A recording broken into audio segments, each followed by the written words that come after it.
Hello everyone, online classes में आपका स्वागत है। आज हम पढ़ेंगे सुमित्रा नंदन पंत की काव्यगत विशेषताएं, जिसमें से कल हमने पढ़ी थी। उसमें मानवतावाद,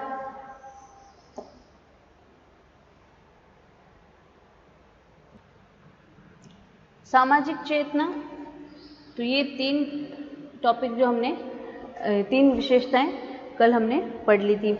आज हम पढ़ेंगे राष्ट्रीय चेतना और नवजागरण।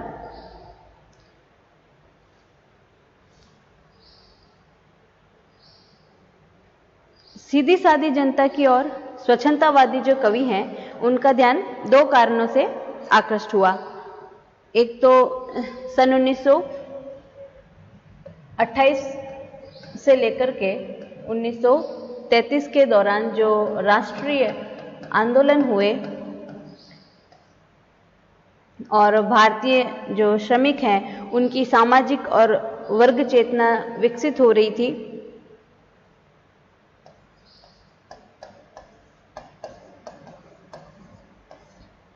तो दूसरी ओर भारतीय लेखक दूसरे देशों के जो प्रगतिशील साहित्य और सामाजिक विचार हैं उनसे वह परिचित हो रहे थे। तो स्वच्छंदतावादी कवि इस यथार्थवादी कदम का एक और प्रस्फुटन राष्ट्रीयता और नवजागरण के रूप में हुआ। राष्ट्रीयता कविता का अभिन्न अंग बन गई। स्वप्नों में विचरण करने वाला कवि जीवन के कठोर सत्य से टकराने लगा और तिल मिलाकर बोल उठा।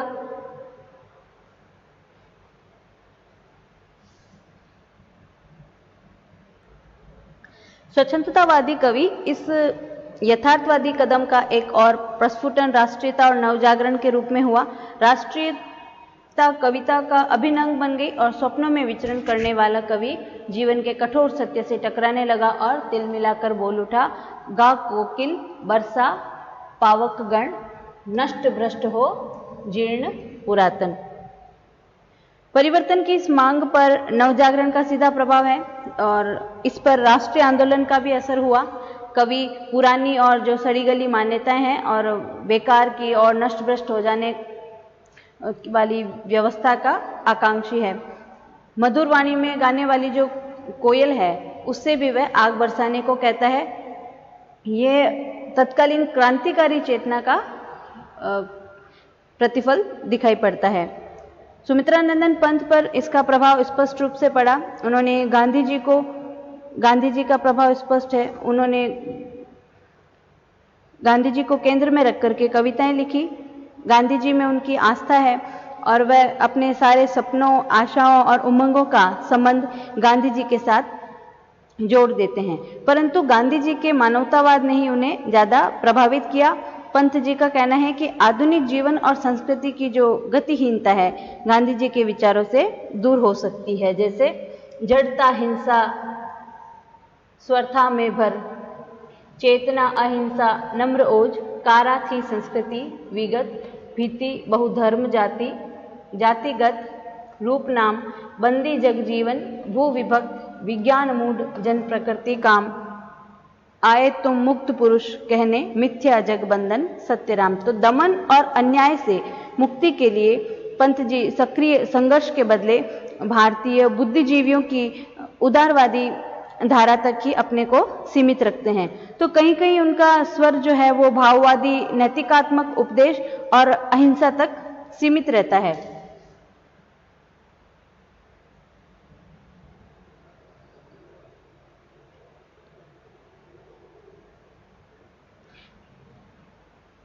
तो कहीं साम्राज्यवादी शोषण के खिलाफ वह आवाज उठाते हुए दिखाई पड़ते हैं और साथ ही उनका स्वर आलोचनात्मक और विरोधात्मक हो जाता है।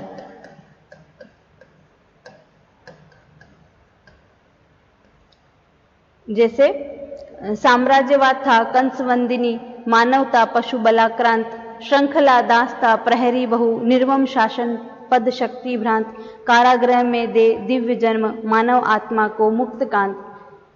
तो कवि ने यहाँ साम्राज्यवाद की तुलना कंस के शासन से की है। तो यहाँ मानवता पशु बल से भयभीत है और भारत जो है दास्ता या गुलामी की जो बेड़ियां हैं उससे कैद है और चारों ओर सैनिक खड़े हुए हैं। निर्दयी जो शासक है अपनी शक्तियों के नशे में चूर हैं, वह स्वतंत्रता सेनानियों को कारागार में डाल रहे हैं और अब कवि को आशा है कि इस कारागृह से कृष्ण पैदा होगा और देश को कंस के शासन से मुक्त करेगा।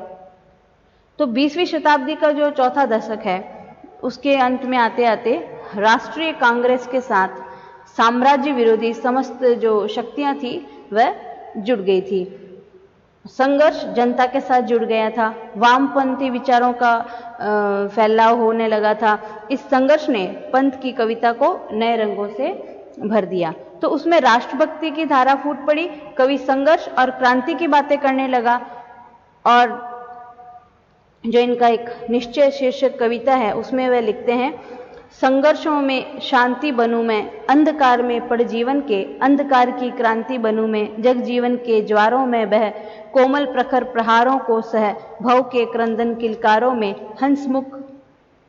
हंसमुख नीरव क्रांति बनूं मैं। तो कवि जनता को प्रोत्साहित करता है अपनी कविता के माध्यम से और उसे अपमान से मुक्ति पाने के लिए संघर्ष करने की सदैव प्रेरणा देता रहता है।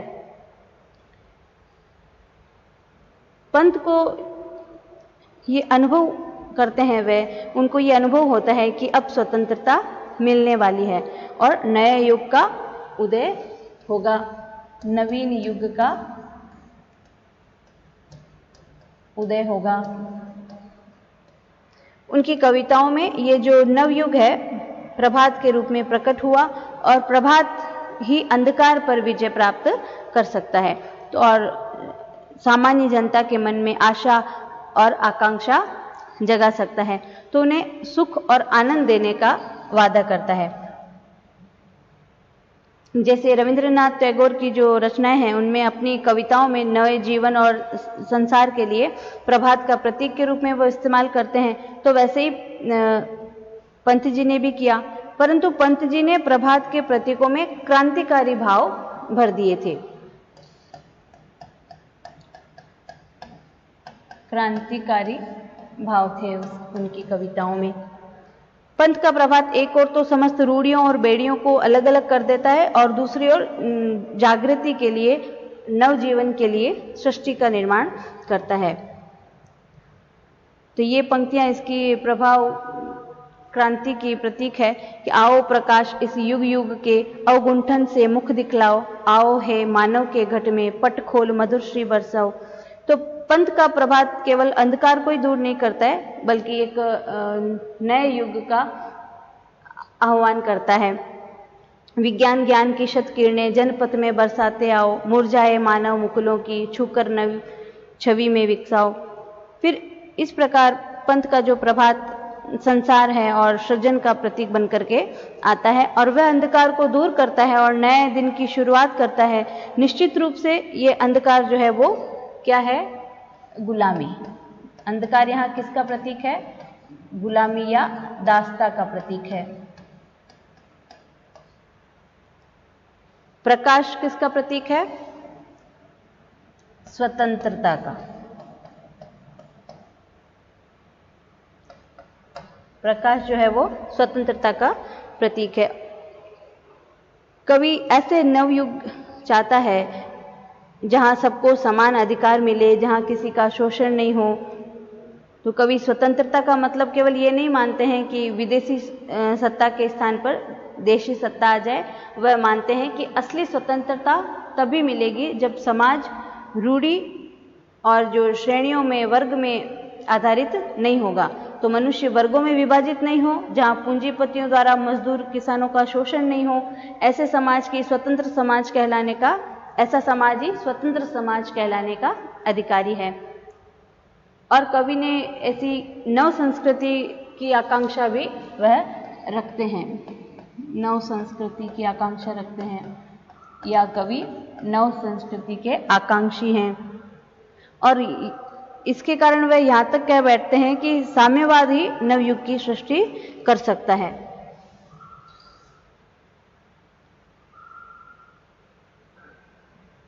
साम्यवाद के साथ स्वर्ण युग करता मधुर पदार्पण, मुक्त निखिल मानवता करती मानव का अभिवादन। तो कवि कल्पना करते हैं कि अब श्रमिकों का शासन होगा, वर्गहीन समाज का निर्माण होगा, चारों ओर जन संस्कृति का विराट रूप विकसित होता दिखाई देगा। जनता और जनता की जो संस्कृति है उसमें कवि का ये विश्वास है कि तत्कालीन राष्ट्रीय अंतर्राष्ट्रीय आंदोलनों में वामपंथ की गति होगी और उनकी पकड़ मजबूत होगी। तो यह कवि के विकास का शीर्ष बिंदु कहा जा सकता है। फिर हम देखते हैं जो परिवर्तन कविता है उसके संदर्भ में पंत जी की काव्यगत विशेषता। तो पंत की काव्य चेतना का अध्ययन अभी हमने किया, उनके काव्य के विकास को गौर से देखा, तब ये मालूम होता है कि कवि परिवर्तन चाहता है। तो अपनी आरंभिक कविता से लेकर अंतिम कविता तक कवि परिवर्तन का आकांक्षी है।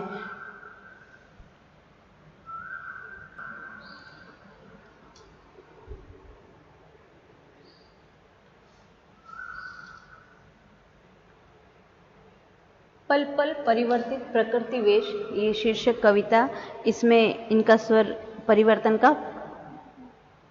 चित्रित किया गया है। जैसे ये पंत के काव्य विकास का एक ऐसा मोड़ है या जिसके बाद कवि धीरे धीरे वास्तविक जीवन से जुड़ने लगता है। तो वह जो सपनों की जो दुनिया है उससे जीवन की जो वास्तविकता की ओर कवि बढ़ता है। तो आइए पहले इस कविता के आरंभिक अंश का हम वाचन करें, फिर अर्थ और भाव और थोड़ा विश्लेषण देखेंगे। ये परिवर्तन कविता का ही एक अंश है। कहाँ आज वह पूर्ण पुरातन, वह सुवर्ण का काल, भूतियों का दिगंत छविजाल, ज्योति चुंबित जगती का भाल, शशि राशि विकसित वसुधा का वह यौवन विस्तार, स्वर्ग की सुषमा जब साभार धरा पर करती थी अभिसार, प्रसूनों का शाश्वत श्रृंगार, गूंज उठते थे बारंबार सृष्टि के प्रथमोद्गार, नग्न सुंदरता थी सुकुमार, ऋति और सिद्धि अपार, अय विश्व का स्वर्ण स्वप्न, संस्कृति का प्रथम प्रभात, कहाँ वह सत्य वेद विख्यात, दूरित दुख दैन्य न थे जब ज्ञात, अपरिचित जरा मरण भूप्रात, हाय सब मिथ्या बात, आज तो सौरभ का मधुमास, शिशिर में भरता सुनी सांस, बड़ी मधुर ऋतु की गुंजित डाल, झुकी थी जो यौवन के भार, अकिंचनता में निज तत्काल, सिहर उठती जीवन है भार, आज पावस नद के उद्गार, काल के बनते चिन्ह कराल, प्रातः का सोने का संसार, जला देगी संध्या की ज्वाल, अखिल यौवन के रंग उभार, हड्डियों के हिलते कंकाल, कंचों के चिकने काले व्याल, केंचुली कांस सिवार, गूंजते सबके दिन चार, सभी फिर हाहाकार। तो यहाँ पूर्ण पुरातन किसको कहा गया है? पूर्ण पुरातन यहाँ वैदिक युग को कहा गया है। वैदिक युग, ठीक है। और सुवर्ण का काल,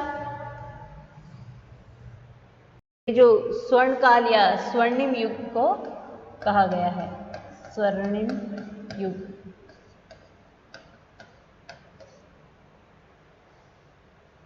भूतियों का दिग्रंथ छविजाल, भूतियों कहते हैं ऐश्वर्य को, ऐश्वर्य को।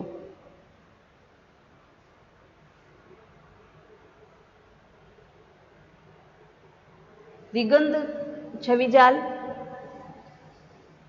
दिगंत कहते हैं व्यापक,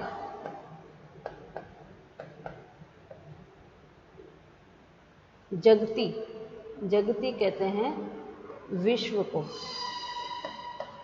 संसार को।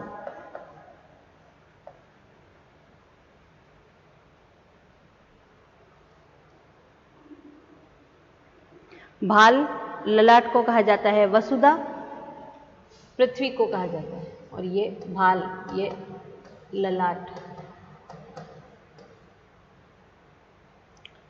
अभिसार कहते हैं मिलन को।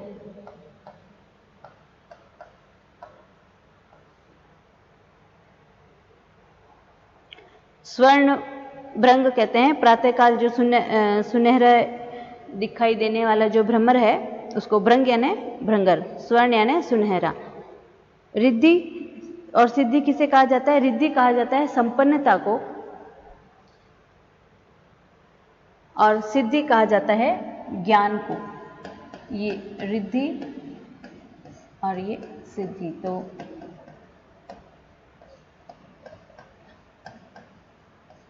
रिद्धि कहते हैं संपन्नता को। तो रिद्धि और सिद्धि के दाता कौन है? श्री गणेश। ठीक है।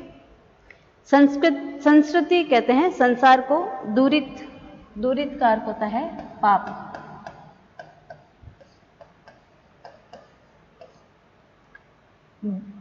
भ्रूपात, भ्रूपात कहा जाता है जो शेष रह जाता है, बाकी रह जाता है उसे शेष कहा जाता है। कराल, कराल कहते हैं भयानक को। और व्याल सांप को कहा जाता है।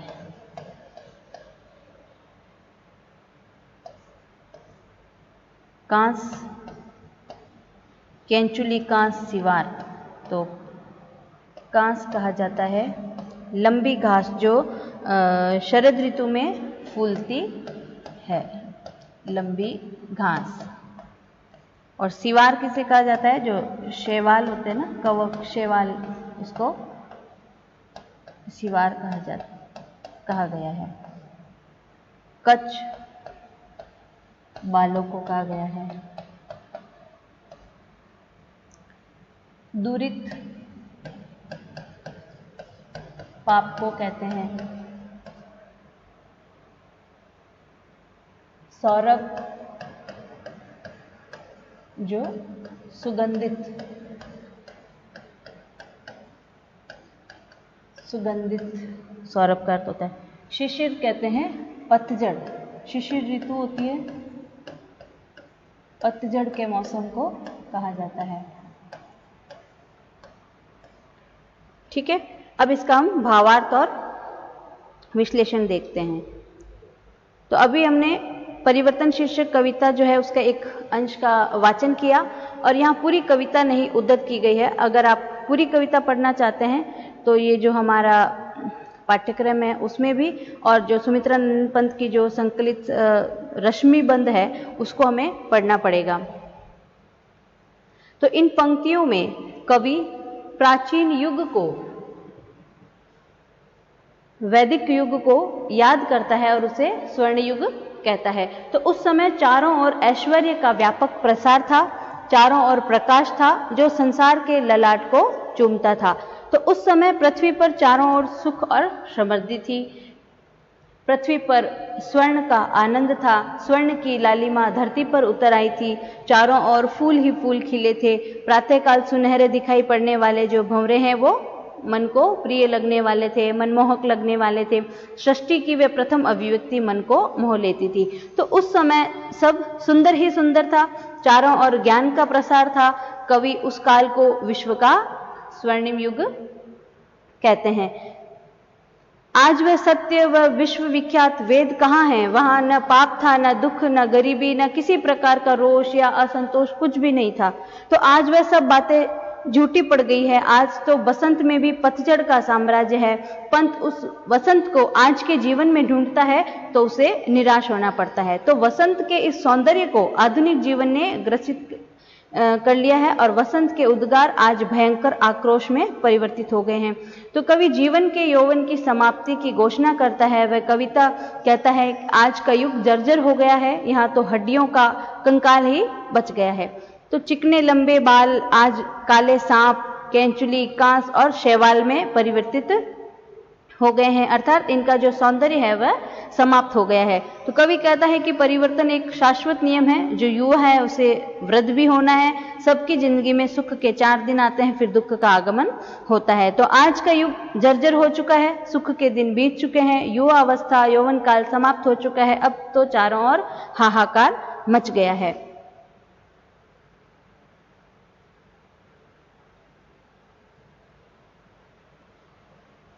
अब हम देखते हैं, इसका विश्लेषण करते हैं।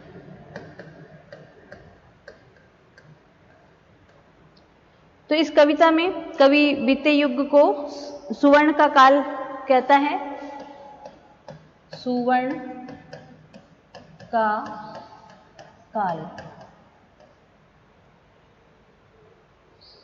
और आज की स्थिति पर अपनी वेदना प्रकट करता है। तो इसे वह कई प्रतीकों के माध्यम से व्यक्त करता है।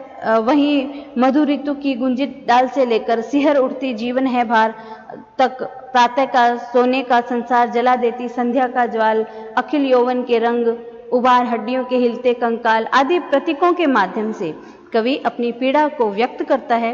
वह आज से असंतुष्ट है, चारों ओर फैले हाहाकार को देखकर वह विचलित हो उठता है। तो पंत जी चारों ओर निर्दयी और निर्मम शक्ति का फैलाव देखते हैं, इसे वह परिवर्तन की संज्ञा देते हैं।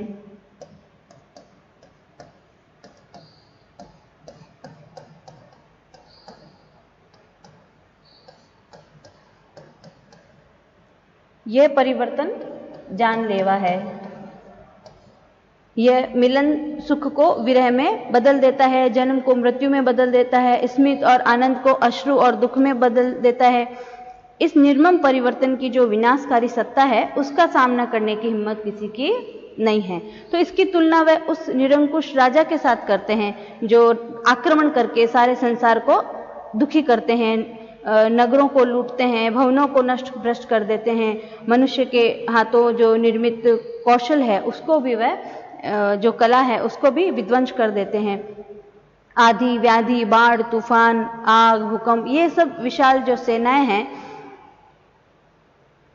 तो कवि ने इसका किस प्रकार प्रयोग किया है अपनी कविता में। तुम नृशंस नृप से जगती पर चढ़ अनियंत्रित करते हो संस्कृति को उत्पीड़ित, पदमर्दित, नग्न नगर कर भग्न भवन, प्रतिभाएं खंडित, हर लेते हो विभव, कला कौशल चिर संचित, आदि व्याधि बहुवृष्टिवात, उत्पात अमंगल, वही बाढ़ भूकंप तुम्हारे विपुल सैन्य दल, अहे निरंकुश पढ़ाघात से जिनके विहल हिल हिल उठता है टमल पद दलित धरातल। तो आगे कवि कहता है कि विश्व का आंसू भरा इतिहास तुम्हारा ही इतिहास है। कवि को लगता है कि सारे संसार पर क्रोध सर्व संहारकारी दैत्य की काली छाया छा गई है। लालची गिद्ध इस संसार को नोच रहे हैं और खून की मूसलाधार वर्षा हो रही है। चारों ओर लाशें बिखरी है, सभी जगह अस्त्र शस्त्र की झंकार सुनाई दे रही है। पूरे विश्व में महाभारत छिड़ा हुआ है। तो कवि इस वेदना में प्रथम विश्व युद्ध, साम्राज्यवादी शक्तियों का शोषण और जो क्रांतिकारी आंदोलन है और उनके दमन की छाया को स्पष्ट करते हैं अपनी कविता के माध्यम से। तो क्रांतिकारी आंदोलनों को लहू में डुबो दिया गया था, चारों ओर पुलिस का दमन चक्र जोर शोर से चल रहा था। फिर 1918 से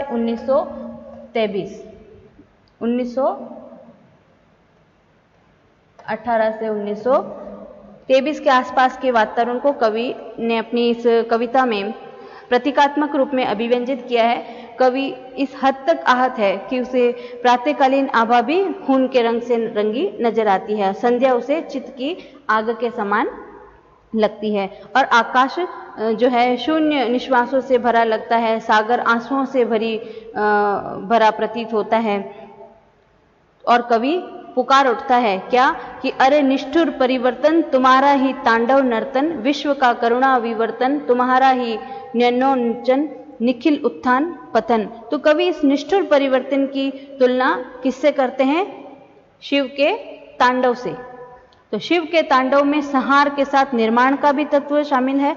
कवि इस विनाश लीला में नवयुग का आगमन भी देखता है। वह जानता है कि आज हजारों फन वाला जो वासुकी नाग है संसार का संहार कर रहा है, परंतु कल मानवता की विजय होगी। यह आशा जो है मानवता के प्रति किसका प्रतीक है? आस्था का प्रतीक है। और यही जो ये परिवर्तन कविता है इसकी प्राण शक्ति कहे जा सकता है।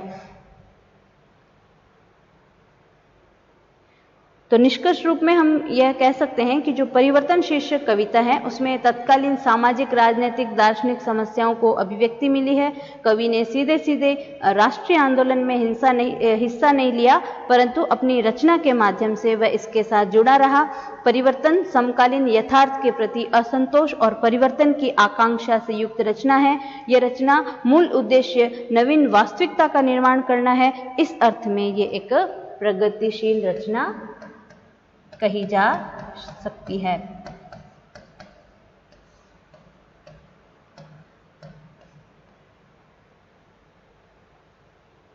फिर सारांश रूप में हम क्या कहेंगे कि इस इकाई में हमने सुमित्रानंद पंत के काव्य का अध्ययन किया। इकाई पढ़कर हमने महसूस किया कि पंत की कविता लगातार जनजीवन से जुड़ने के लिए प्रयत्नशील रही। उनकी कविताओं का मूल स्वर जो है परिवर्तन है। इस संदर्भ में हमने परिवर्तन शीर्षक कविता के आरंभिक अंश का वाचन भी किया। कवि सुमित्रानंद पंत की कविताओं में मानवतावाद, सामाजिकता और राष्ट्रीयता की चेतना जो है लगातार अभिव्यक्त होती रही। इससे स्पष्ट है कि पंत केवल कल्पना और सौंदर्य में खोए रहने वाले कवि नहीं हैं, उन्हें भी सामाजिक असमानता और परतंत्रता, गुलामी से पीड़ा होती है। अपनी इसी पीड़ा के कारण वे लगातार जनजीवन से जुड़ते चले गए और कहना न होगा कि उनकी रचनाएं नव जागरण और राष्ट्रीय आंदोलन की सशक्त अभिव्यक्तियां